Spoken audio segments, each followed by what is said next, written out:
This is CBN Newswatch.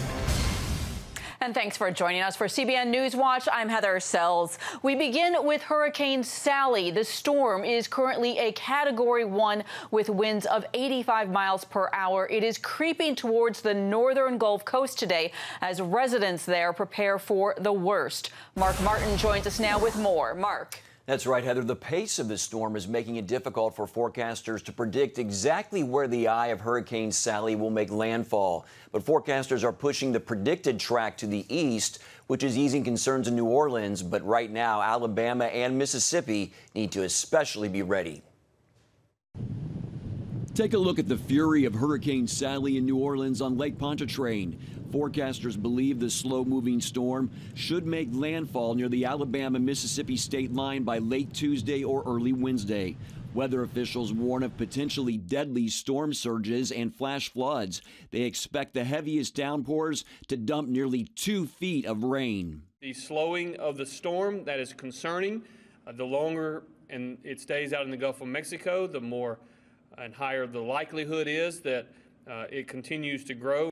This is the scene in Kiln, Mississippi, more than 24 hours before Hurricane Sally is expected to reach land. Tidal surge already pushing water onto roadways, lawns, and docks as residents in coastal parts of the state prepare for the storm's arrival. It would be done to stay here. Dramatic satellite images from space last night showing an explosion of lightning inside the hurricane as the storm got closer. As we look at our track here, Sally is likely to remain a hurricane, once again, Category 1 status until about Wednesday when it is making landfall into Wednesday morning, somewhere in between Mississippi and Alabama. As Sally continues to interact with land, decreasing in strength. President Donald Trump issued emergency declarations for parts of Alabama, Louisiana, and Mississippi. Officials warned to prepare for the possibility of days of extremely dangerous weather.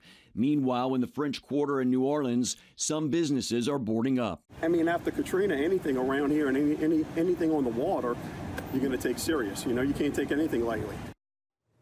And it is an extremely busy hurricane season. Forecasters say Monday marked only the second time on record that 5 tropical cyclones, 5 of them churned at the same time in the Atlantic Basin. The last time that happened was 1971.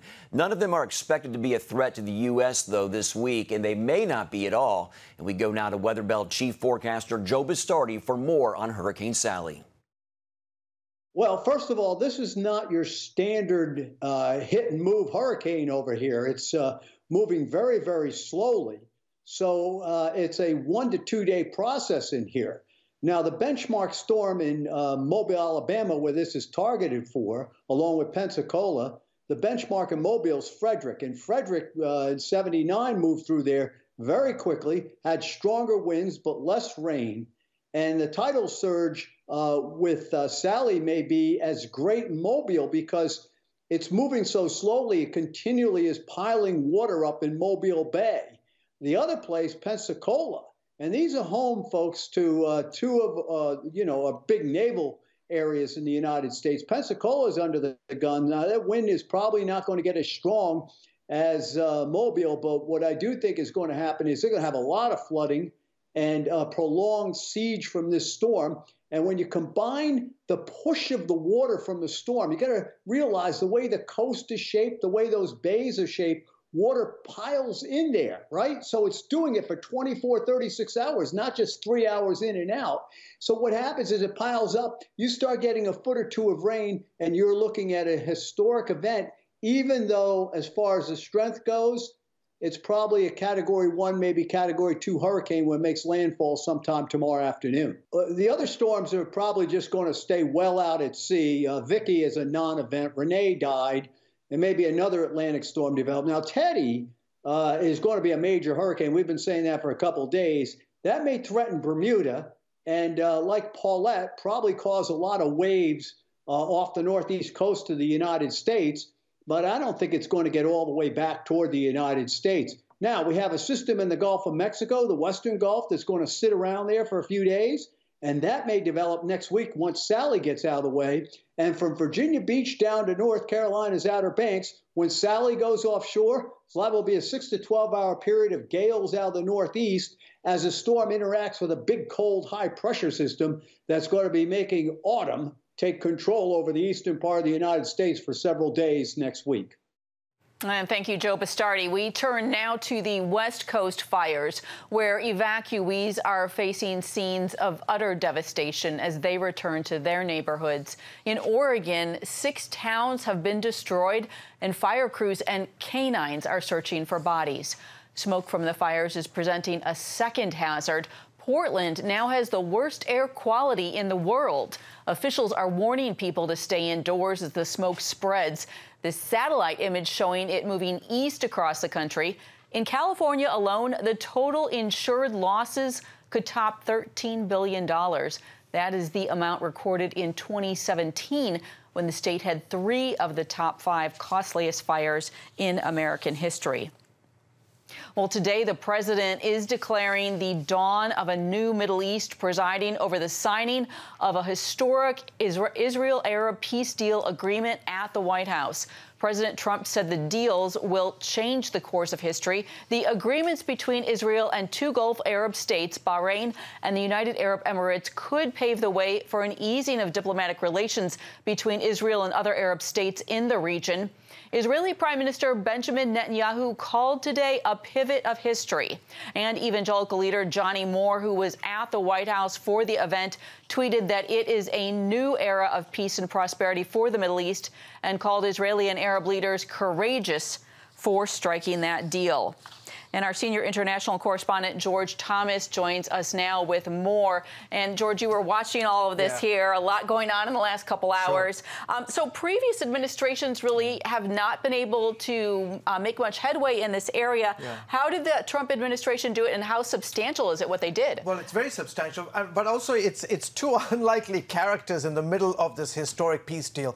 You have the President of the United States, Donald Trump, who is, you know, depending on where you are in the world, where you are in the country, is a very polarizing individual. And in the Middle East, over the last 4 years, he truly has been a polarizing figure in terms of how he dealt with Syria, how he dealt with Iraq. And then you have, on the other hand, Prime Minister Benjamin Netanyahu, who is also equally a polarizing person, by and large, across the Middle East. Yet, these 2 individuals were able to come together, and behind the scenes, closed-door negotiations, as I was mentioning earlier, you know, unlike the Oslo agreements, which was a very public event, we all got a part. It was full press corps on it when the agreement was coming together.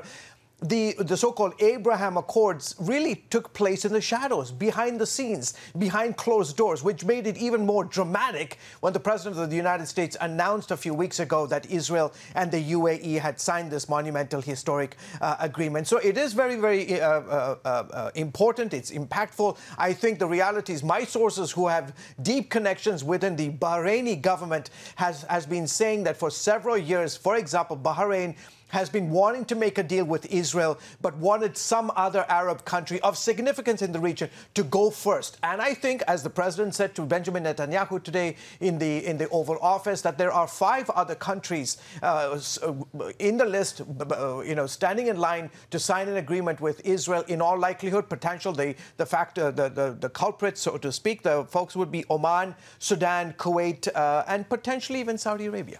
Yeah, so we have been hearing little nuggets about possibly Saudi Arabia. How likely is that? I mean, that would be a big one, because Saudi Arabia is the largest Middle East country in the region. It's the home of the 2 holiest places of worship for Muslims in the world. Interestingly enough, this is called the Abraham Accord. That is significant also. Why? Because Abraham, you've got the 3 Abrahamic religions, Christianity, Judaism, and Islam. And the idea that you're bringing these 3 faith groups together today, as Prime Minister Netanyahu made that reference that today Israel, and he greeted his Arab word, Assalamu alaikum, which is Arabic for peace to you. I come to you in peace. And the idea is that, you know, if Saudi Arabia can get on board, that would be huge. But I think the reality is for many, many years, Tel Aviv and Riyadh have had behind-the-scenes, closed-door, secret negotiations. It's been going on for a very long time. I think what they want to do at some point is to make it more formal. Okay. Yeah. And of course, Iran is the player, the elephant in the room, if you will. Yeah. What does this all mean for Iran? Well, I think in the calculus for the Middle East, the reality is that what this president has done in the last 4 years is to isolate the Ayatollahs of Tehran and, in essence, put the economic and the military squeeze on that country. And so what you have is the rest of the Middle East, which is predominantly Arab, and they've made the calculus that in the last 4 years, you've seen horrific events play out in the heart of the Middle East, from the desert sands of Baghdad all the way to Damascus, to Aleppo, to Latakia. You've seen hundreds of thousands, millions of people displaced without homes because of brutal wars taking place in Iran and in Iraq and in Syria. And the new leaders that are emerging on the scene in the Middle East are saying, you know what, we cannot continue as our fathers and our grandparents did before for 50, 60 years. We always blamed the Jews. We always blamed Israel. And because of the Israel-Palestinian problem, that was the cause. These two countries were the cause, principally Israel. And if we can solve this problem, there can be peace in the Middle East. Well, guess what? Over the last 25 years, we have seen anything but peace. And these new generation of leaders are saying, you know what, it is time for us to broker a new way, a new path that would allow us to invest in the future of our people. And the truth of the matter is, from the Arab Spring to what you saw in Syria, what you saw in Iran, the young people, the majority of whom make up these populations, primarily women, they are yearning for freedom. They want something, a different narrative, a different story, constantly blaming the Jews, constantly blaming Benjamin Netanyahu and the Israeli government isn't cutting it. It's time to forge a new path. Well, I know a lot of people are hoping that is true. George Thomas, thanks for your insights. Absolutely, sure. And for more on today's historic signing and more from our nation's capital, be sure to tune into Faith Nation this evening right here on the CBN News Channel. Coming up, how one organization is hoping to help people suffering from depression and anxiety that has spiked during the pandemic. Hey, if you're tired and exhausted all day, you can't think clearly, and you really just need a cup or even a pot of coffee to get through your day, then join me, Dr. Josh Axe, for this new series where I'm going to teach you how to transform your diet and use essential oils and supplements to get a better night's sleep. Wake up to your best life. Call 1-800-700-7000 to get your free DVD or booklet of Protect Your Sleep today. It's about the competition. I kind of put that pressure on myself, and I think people had expectations. It's about overcoming. We use this phrase all the time, keep chopping, keep practicing hard. It's about going the distance. You know, I think as a father, it's my job, to lead. Just be the best husband and father I can be. Watch Going the Distance with Sean Brown Saturday night at 7:30 on the CBN News Channel. Orphans Promise is committed to loving and serving at-risk children, to helping keep families together, and to creating opportunities for strong and sustainable communities around the world.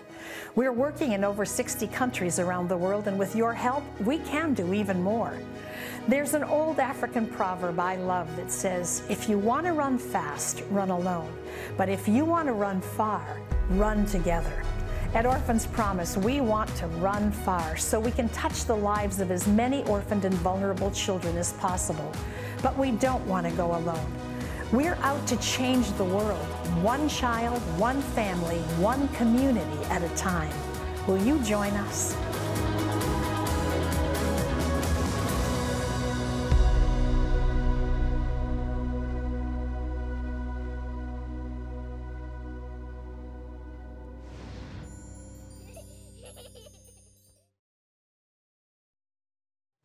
As the death toll from the virus closes in on 200,000 in the U.S., colleges and universities are struggling to control outbreaks. In Wisconsin, Marquette University is ordering students at one of its residence halls to quarantine for the next 2 weeks after an uptick in cases. In Michigan, a similar situation, health officials are mandating a 14-day quarantine for certain addresses surrounding Michigan State. Campus officials are calling the outbreak a crisis. The school's positive cases jumped 50% from just 3 on August 24th to now nearly 500. Well, one of the fallouts from the pandemic, growing numbers of Americans struggling with their mental and emotional health. A July report from the Kaiser Family Foundation found that 1 in 3 adults reporting symptoms of anxiety or depressive disorders, and that is up from roughly 1 in 10 in 2019.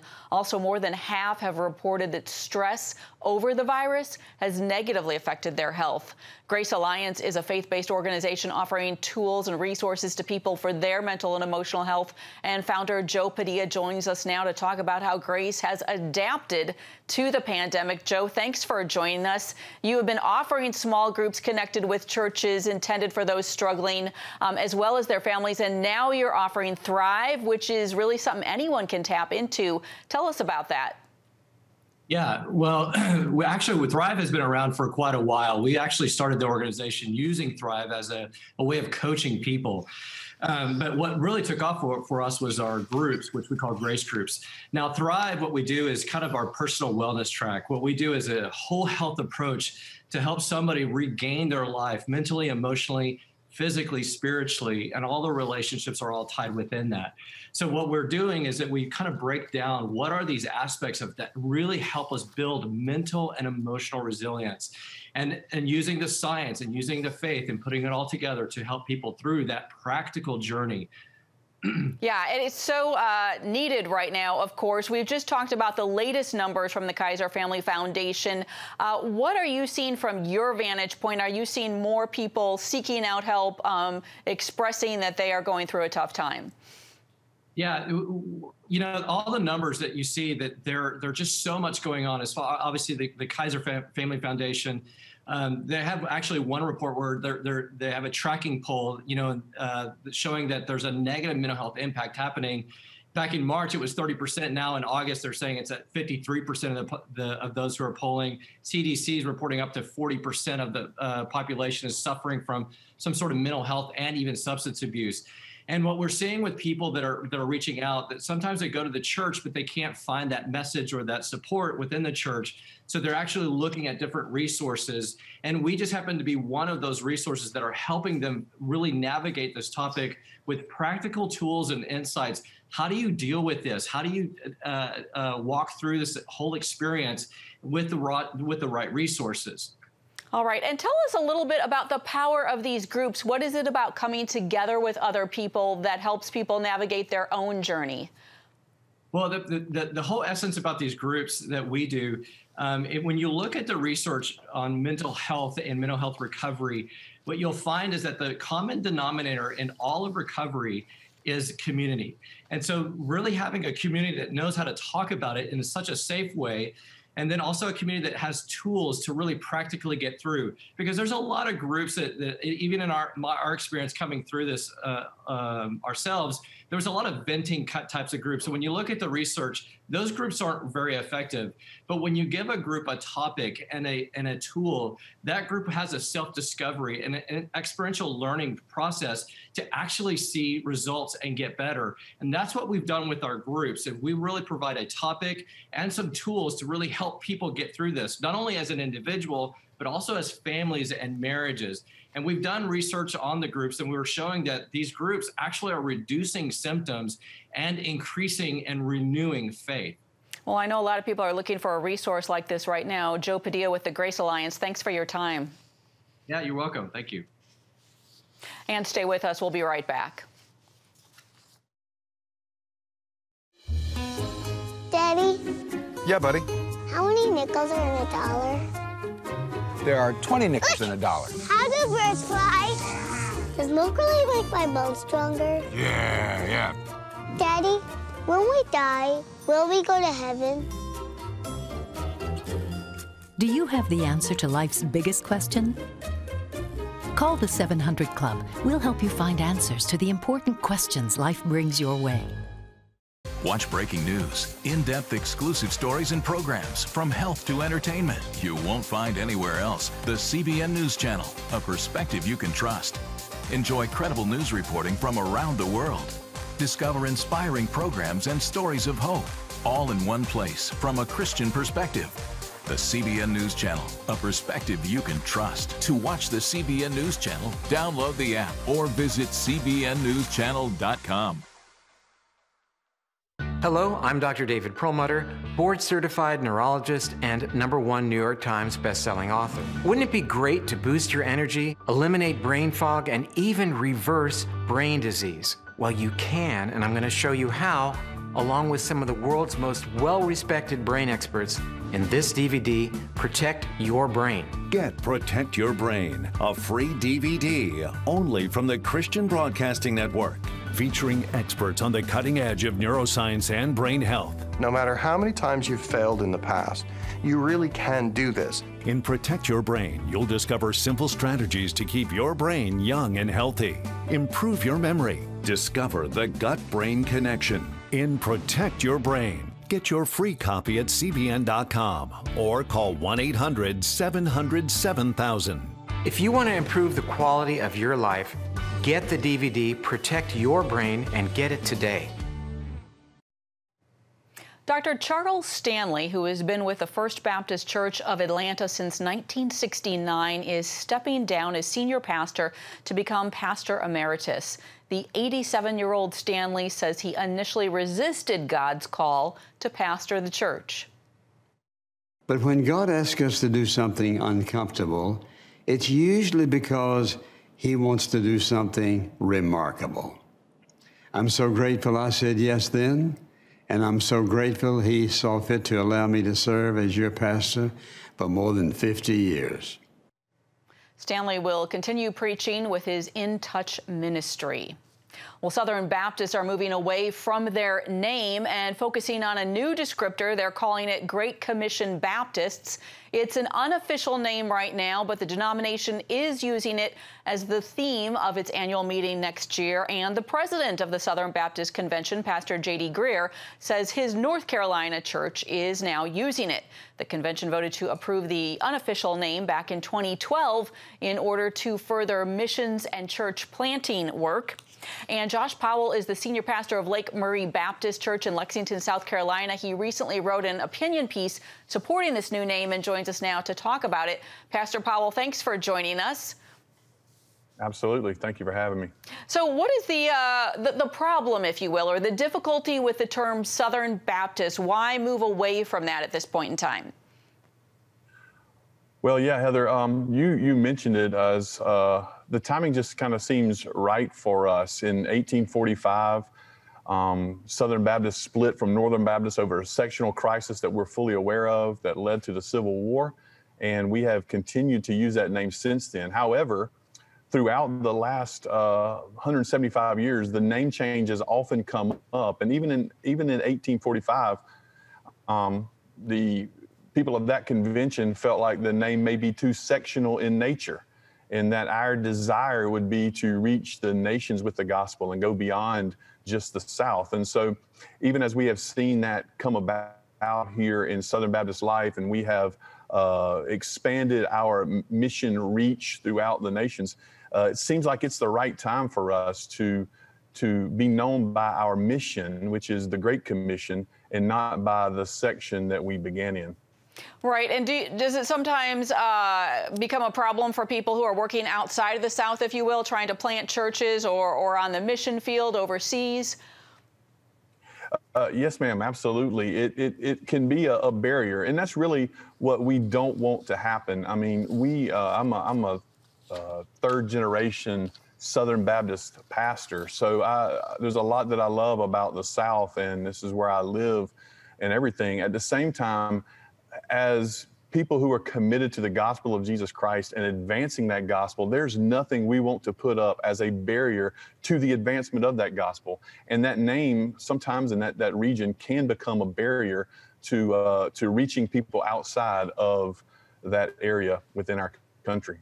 How do you see this Great Commission Baptist name being used going forward, since it's not the official name of the denomination? Right. And I think that just as we've seen with our president, J.D. Greer, and adopting this as the theme of our next annual meeting in Nashville in 2021, I think the idea, everything's been done. There's nothing official that needs to take place. There's nothing that anybody has to do. This name has already been adopted by the Southern Baptist Convention in 2012, just as you said earlier. So we're just calling on pastors and leaders and church members to use this name, start using the official name. And even as J.D. Greear has announced this meeting coming up, we're starting to see so many on social media and other places kind of giving their digital amens, if you will, to say this is exactly what we need to do moving forward. So everything's been done. We're just calling on people to start using the names, to stop maybe identifying with a region or an area, and start identifying with what our mission is, and that's to reach the nations. And we are driven by the Great Commission. Well, that is a wonderful thing to see happen. I know a lot of us, of course, don't want any barriers to the gospel. Pastor Powell, thanks for your time. Absolutely. Thank you so much. Coming up, people are wild about Jesus as a worship movement sweeps from the West Coast across the nation.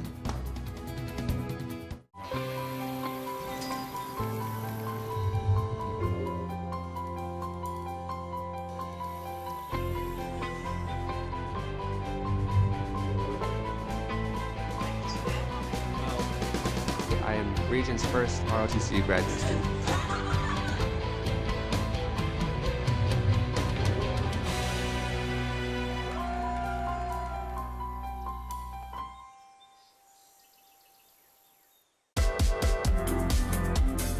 Meet the pastors who are preaching the gospel in a fresh, fearless way.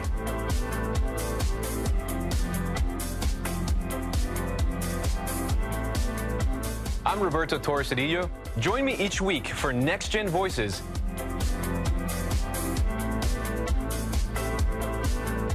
And watch God transform a generation.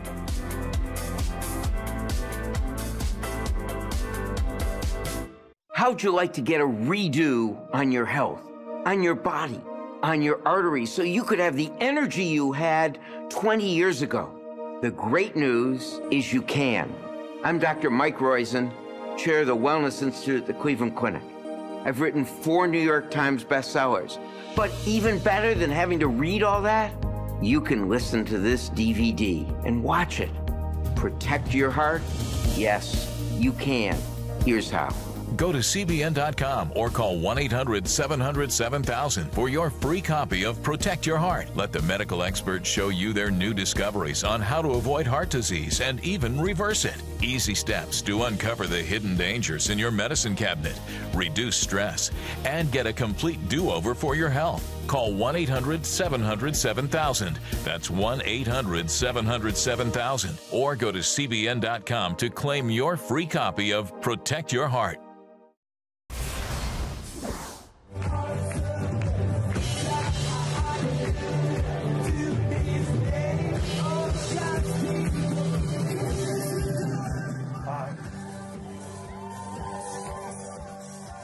And you're watching video of one of the latest Let Us Worship events, this one in Colorado, where people gathered to praise God. Leaders of the event say thousands came together in Fort Collins City Park, and many received healing and salvation.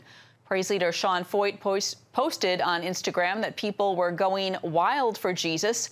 Foyt and his praise team also held another event the next day in Colorado Springs, where he said God's presence was just as evident. And that's it for this edition of CBN News Watch. We hope that you have a great day. Thanks for joining us.